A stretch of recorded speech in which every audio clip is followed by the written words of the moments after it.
به جهت اینکه برادر من کاووس در شرف دیپورتیشن به ایران و میخوایم که مردم، کامیونیتی ایرانی، کانادایی و همه انسان ها به طور کلی در جریان این قرار بگیرن که یک کار غیر انسانی داره اتفاق میفته.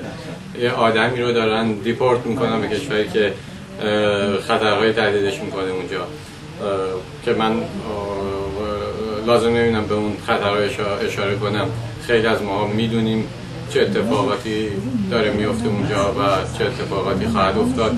فامیلی کوچیک من که شامل همسرم و پسر 9 سالم هست به شدت از این قضیه متاثریم که کاووس داره به شکل غیر انسانی از کانادا خارج میشه.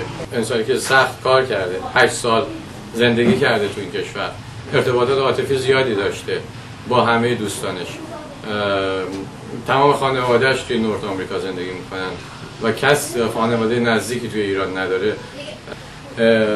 نوع برخوردی که با کاووس شده در این زمینه بعد از اینکه جواب منفی